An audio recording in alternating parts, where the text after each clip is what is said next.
Spencer Strider took another significant step forward in his return from his elbow surgery last night. Let's talk about it.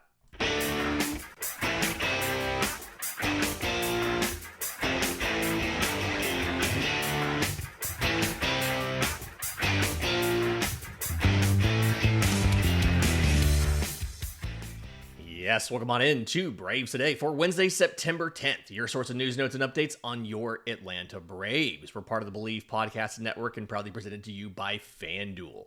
I'm your host, Lindsay Crosby. You can follow me on social media at Crosby Baseball. You can follow the show on X, Braves_today.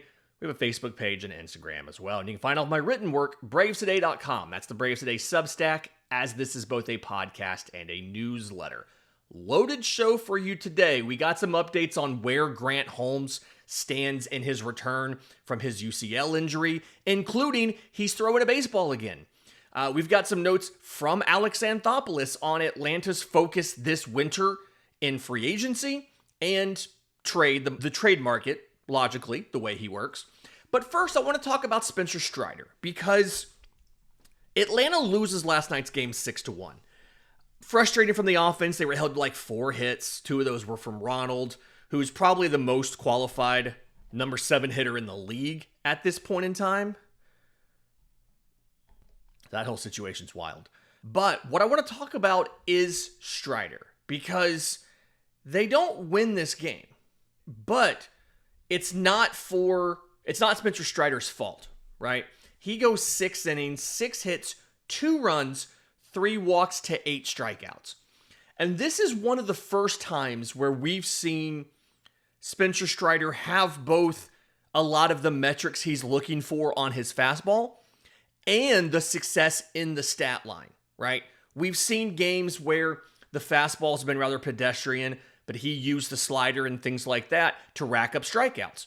We've seen games where the fastball has improved from an induced vertical break perspective, movement perspective, all that kind of stuff, but he wasn't necessarily getting the strikeouts. We got both of those last night.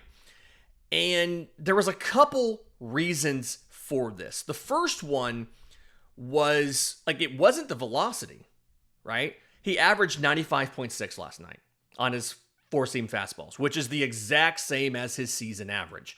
And he was up a little bit early in the start, and as he got a little bit later in the start, it ended up coming down to the exact season average. But the movement profile, we've talked before about MLB average for induced vertical break is like 16 inches. And the quick refresher here for induced vertical break, that's the backspin of the 4-seam fastball. And the induced vertical break measurement is, in essence, telling you how much less drop the pitch has versus what it should have based on gravity.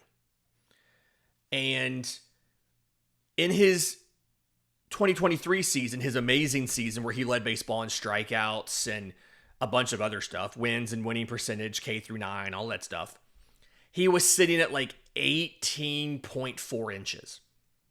Well, last night, he averaged over 17 of induced vertical break. He touched 20 inches a couple times.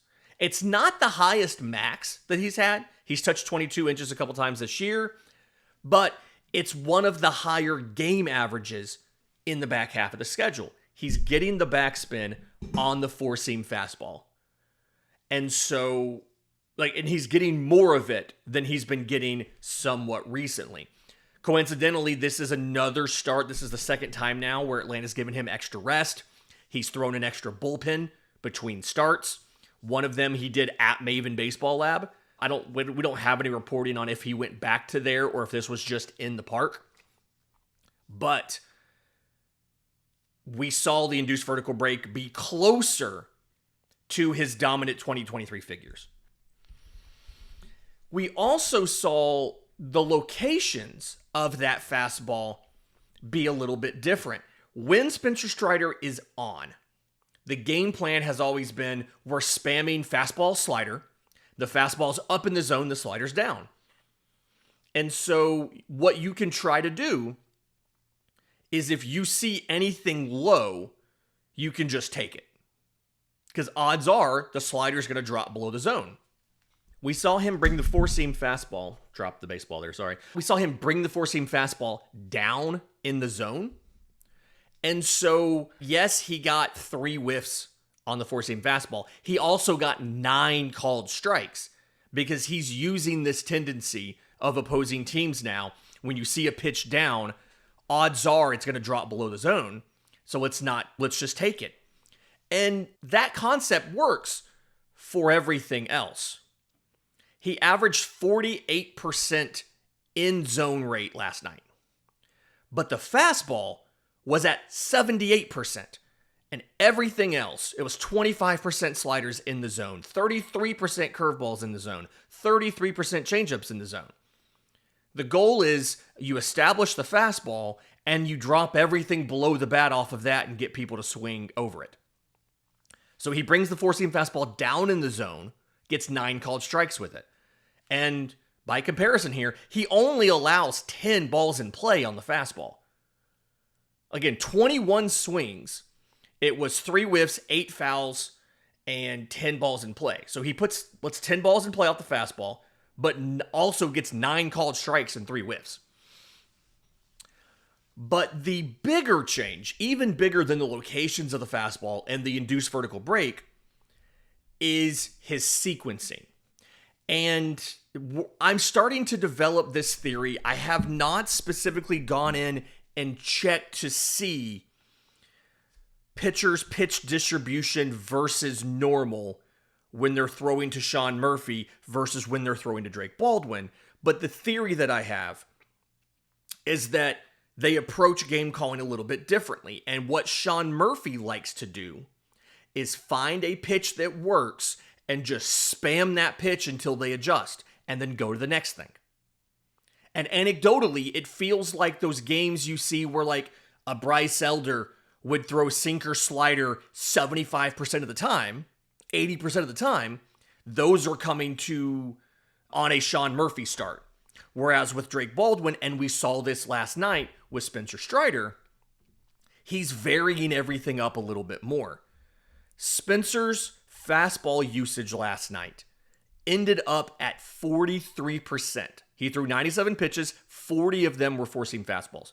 That is the lowest single game percentage of his career. I'm sorry, 41%. Lowest four-seam fastball percentage of his career in a start. He was 37% slider, 15% curveball, 6% changeup. And it wasn't just mixing them up a lot in every single inning. It was the way that they did it. He started using fastball a lot early. First inning was 26 pitches, 12 of them were fastballs, which percentage-wise works right out with his overall game usage, right? Both of Chicago's hits in the inning came off the fastball. Some of those were some poor locations. He left them towards the middle of the plate. But the point is, that's kind of what he did. Through 3 innings, the fastball had no whiffs. None. And so Baldwin and Strider adjusted. And in the 4th and 5th innings combined, he threw only 8 fastballs. And instead, he leaned on the slider and the curveball with some changeups. And then, after getting through the 5th, trying to wrap up the outing, his final inning, and I'm pretty confident, looking at the body language, that he knew it was his final inning. In the 6th inning, they go back to fastballs. Like 70% usage in the final inning to get out of the inning. So it's not just throwing everything in every inning and doing a kitchen sink kind of look at a team, right? It was his kind of normal usage early, and then really minimizing the fastball after that, and then ramping it up at the very end. And it's one of those things where when you see a guy 2 or 3 times, and this is from the hitter's perspective, when you see a guy 2 or 3 times in a game,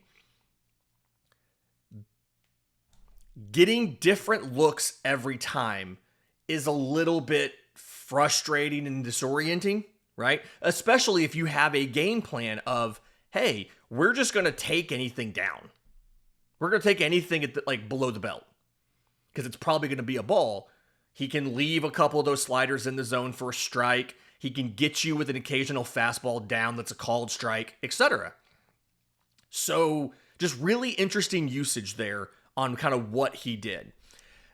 I think the big takeaway that I had from that start was seeing how he was able to not only get the better movement profile of the four-seam fastball, but also get the results with it. Makes me feel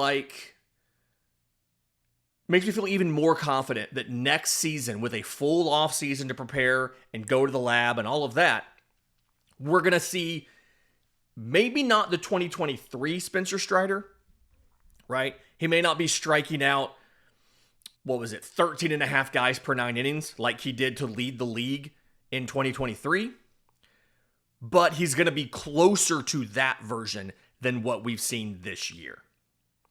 And that should have you really excited.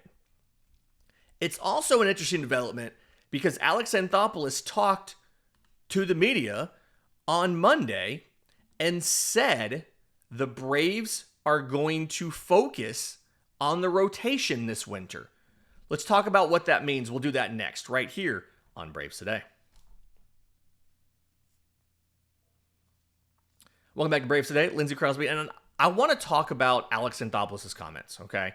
Because I just established in the end of the last segment there, I feel confident in Spencer Strider returning as close as he's going to get to that 2023 form, right? Do I think he'll be the most dominant strikeout pitcher in baseball? Probably not. But I think he'll be pretty close. And when you add in Chris Sale, who looks right now like he is back to that Cy Young version of Chris Sale, right? He pitches tonight against the Cubs in the series finale. Really excited to see what he can do there. Spencer Schwellenbach is throwing. I don't know if he'll be he's not expected to return for a game, but he is throwing. He'll probably be facing batters sometime soon. I think his goal was to get a live BP in before he heads home for the offseason. Ronaldo Lopez is expected. He's also throwing. He's expected to be fully healthy for next season. And on that note, too, AA mentioned that they plan to use Ronaldo Lopez as of now in the rotation. And the quote here, quote, "I have no idea how the offseason goes, but this was an all-star starter with a sub-2 ERA." And he's talking about 2024. Quote, "That's not what I'm projecting for him going forward." And skipping out off of that, there was Ronaldo Lopez was outperforming his expected stats and his field and independent pitching and everything like that last year. So to his point, the results were a 1.99 ERA, but it would be foolish to assume that he repeats that. And this is where, as some people hate the advanced statistics, this is where it comes in useful for us to understand the context of what he did. Again, it was a 1.99 ERA in 25 starts and 26 appearances. But the fielding independent pitching was a 2.92. So a full run worse. The expected ERA was a 3.94. And I think he was probably better than the 3.94. I don't think he was as good as the 1.99. I think the back in twos, low threes is probably a realistic expectation for him. And that's kind of where AA went as well. Back to his quote. "But even if you think there's a regression into the threes, that's still an outstanding starter who's proven, as a young starter with the White Sox, back-to-back years of 33 and 34 starts, logging innings over 180 twice. Our thought is definitely him as a starter." AA did leave the door open, though. "But what if we have a bunch of starter trades that present themselves and so on? It would be a great problem to have." So the plan as of now is Sale, Schwellenbach, Strider, Lopez are your first four in the rotation. AJ Smith-Shawver, people keep talking about he could be back mid-season. I think he's going to be back on the mound more than likely around that point. I don't think you see him in Atlanta until maybe the end of the year at best. And this is nothing against AJ Smith-Shawver. I love the kid. I think he's fantastic. But we expect the Braves to contend next year.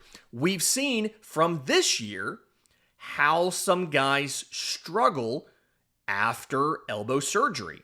Spencer Strider didn't even have Tommy John. His UCL was intact. And he still has struggled to be the same version of himself this year.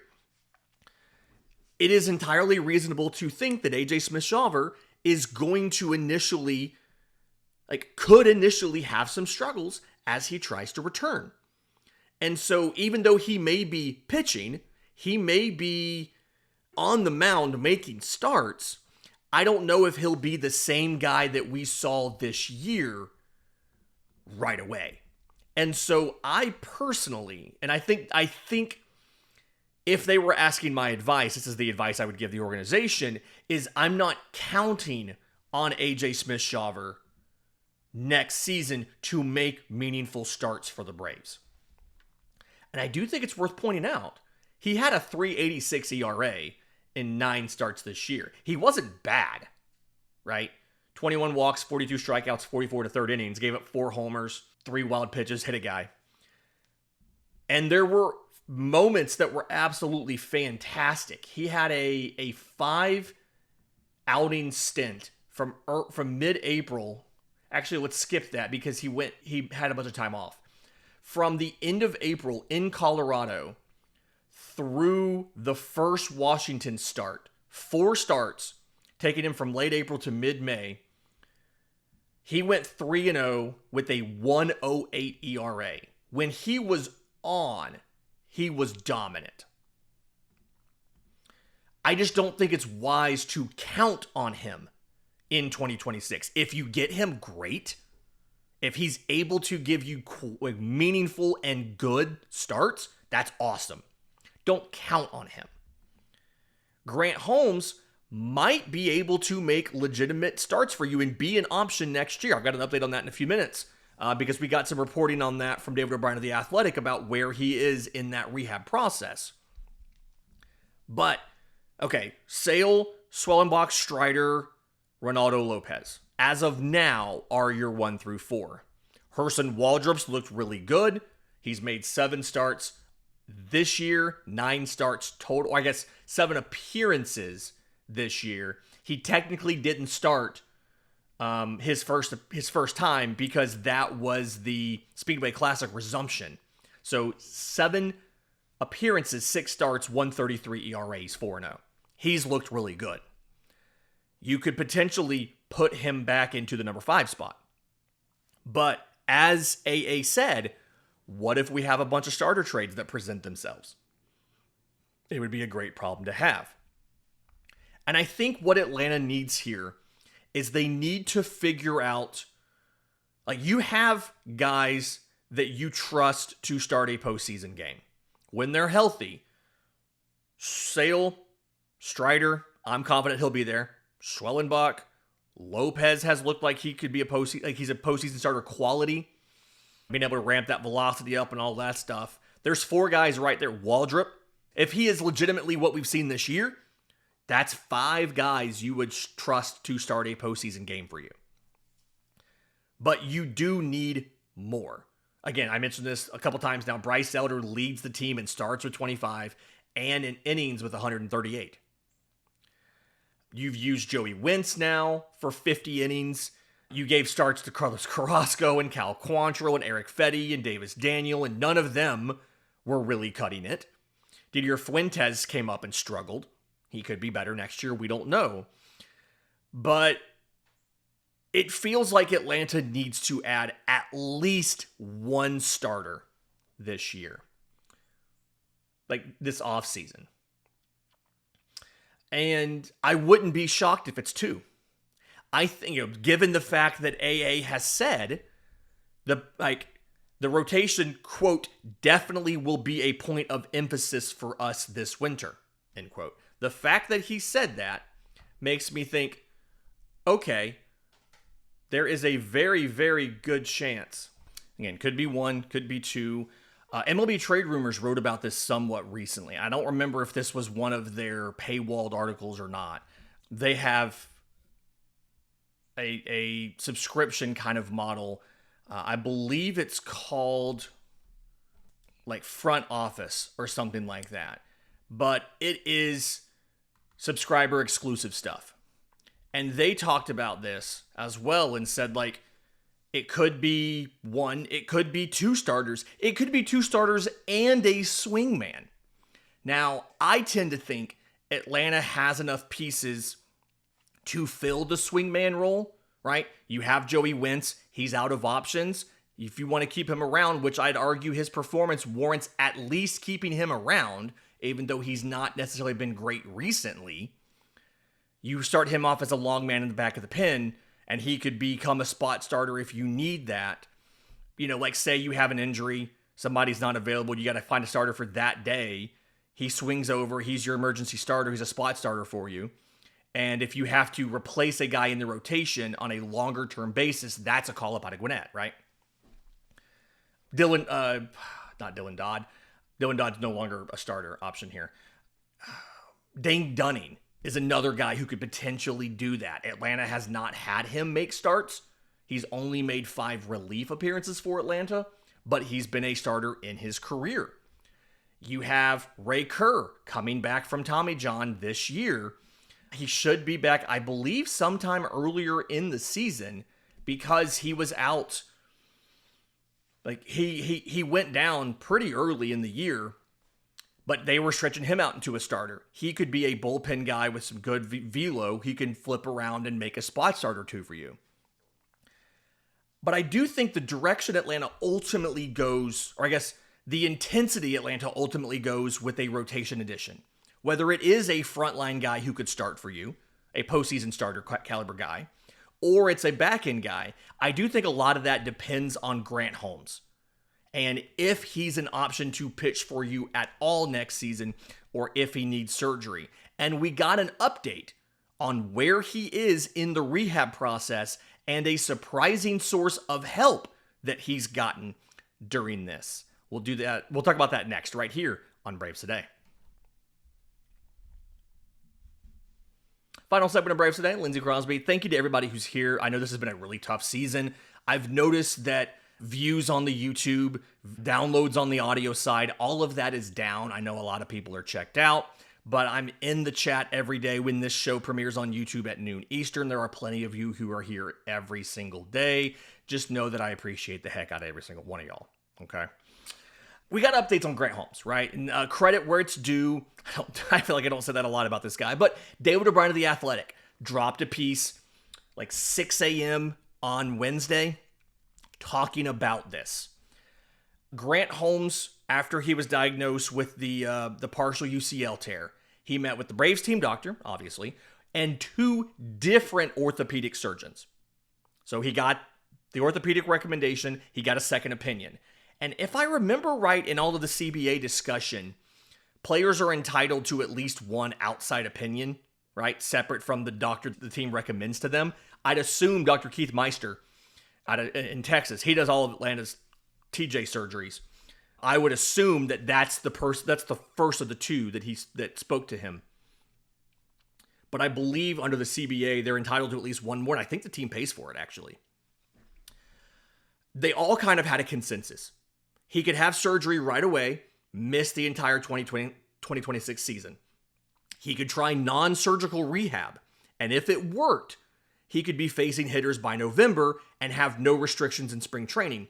If it didn't work, then by November, he could just have the Tommy John, have the surgery. He'd miss all of 2026 either way. So he had the runway to try a non-surgical rehab. And one of the pitchers, like there's a couple notable names who have been able to come back and perform just as well after a partial UCL tear that they rehab instead of surgically repairing. Masahiro Tanaka did it. Irvin Santana did it. Roy Halladay, Hall of Famer, won his second Cy Young Award 4 years after going down with the UCL, with the partial UCL tear, and rehabbing it. Another one is Aaron Nola of the Philadelphia Phillies. It was 2016. He was like 23 years old. He had a low-grade UCL sprain and a flexor strain, which the flexors in your forearm are the muscles that lead up to your elbow. Max Fried had that come up, I think, in 23. I think one of his issues was a flexor strain. And Nola rehabbed it, and like non-surgical rehab, and came back and was fine and made 32 starts. Like he made 27 starts the next year and then made 32 starts in each of the next 6 seasons after that. Never had arm surgery. Okay. Aaron Nola's really not had a lot of injury concerns until this year. You see why AA had tried to sign him in free agency and supposedly was willing to go over the $22 million threshold of annual salary to sign Aaron Nola. Simply because not a lot of guys have been able to just post every single year, and that's another feather in the cap of Bryce Elder. He posts. He's there every 5th day. But Holmes was given Aaron Nola's cell phone number from Rick Kranitz. He coached in Philly for a couple of years and had everything. And Nola was apparently super good, super great about talking to Holmes, giving him all of this, like talking to him through his experience, what did work, what didn't work, all of that kind of stuff. So just really interesting to hear, like, in baseball, yes, these two teams are rivals, but these two dudes have the respect for each other and they're willing to help each other try and fix issues and just be quality, just help each other out. That's the fraternity of Major League Baseball pitchers. And apparently, so what Holmes did during the 6 weeks is there was a couple different things he did. He did cardio work and plyometrics to kind of work on, his stamina, his endurance, his explosiveness, all of that. He did a lot of squats and stuff to work on his lower half because he had no restrictions on the lower half of his body. Spencer Strider obviously has never stopped doing squats for like a decade now. And Holmes did specific workouts to strengthen the muscles around the elbow, whether it's biceps, triceps, different things on the forearm, etc. And his idea here, and there's a quote in here from Holmes, again, this is from David O'Brien of The Athletic, quote, "It's just about how you can strengthen those pronator muscles around it to protect it." And he's talking about the UCL here. Because if it didn't have that, nobody would be able to pitch. But you can strengthen those muscles so it's not putting too much stress on the UCL. The muscles will take most of the hit. And this is also the concept behind the internal brace. As a kind of a reminder, that internal brace surgery, it's like a tape-like suture that stays in the arm and is there to help take stress off of the UCL, right? It's another conduit for the kinetic chain to run down the arm to the ball without running through the UCL. Same idea here behind strengthening some of these muscles. They can help absorb some of the force and stress that's done in the pitching motion, right? So on Monday was the first time that Grant Holmes has played catch. He played catch on Monday. Just a standard catch, right? And you're set up, 20 feet away, 30 feet away, whatever. It's not a very high intensity thing, right? He's going to move to 60 feet on Wednesday, and then he's going to try to go some point in time to 75 feet. And the goal is to start throwing 3 times a week and ramping up the intensity a little bit. And Snit kind of said, obviously, positive steps in the process. He said he feels great in what he's doing. He hasn't gotten on the mound and torqued anything yet, but he's getting there. And Holmes legitimately said he doesn't have that grab feeling like in the elbow, the feeling of tightness. And his range of motion is the best it's been in probably 2 or 3 years. And so he believes he'll be ready in spring for any role the team gives him. And according to O'Brien, he does think that jumping into the rotation, pitching every 5th day, started to creep up on him in the course of the season, and that's why this happened. So we'll see what role they want him in. Do they keep him as that swing man? Maybe he's that guy. where he can be a reliever. He can move and start for 3 weeks if you need him to, and then go back to the pen, whatever it might be. We'll find out what Atlanta chooses to do. But if you have Ronaldo Lopez as a starter, if you have Grant Holmes available as a long man, or I guess as a swing man, that gives you a lot more flexibility to shoot for quality over quantity in free agency. I'm going to work on this in a little bit, like coming up soon. Do you want Atlanta to go grab one starter? Do you want it to be two? Do you want it to be two and a swing man? Let me know what you think. If you're listening on audio, I'm on social media at Crosby Baseball. You can email us, contact@bravestoday.com. If you're watching on YouTube, leave it in the comments of the video so that people can see. Do you want one? Do you want two? Do you want two and a swing man, right? Do you want one and a closer? Do you want two and a closer? What do you want here? So that I can figure out the different options to present in free agency combined with potential salaries and all of that. This has been Braves Today for Wednesday, September 10th. Do me a favor. You're listening on audio. Leave a 5-star review. Apple, Spotify, Perfect Podcast. If you're watching on YouTube, subscribe to the channel. Hit the notification bell so you know when we go live with the next episode. Until next time, this has been Braves Today.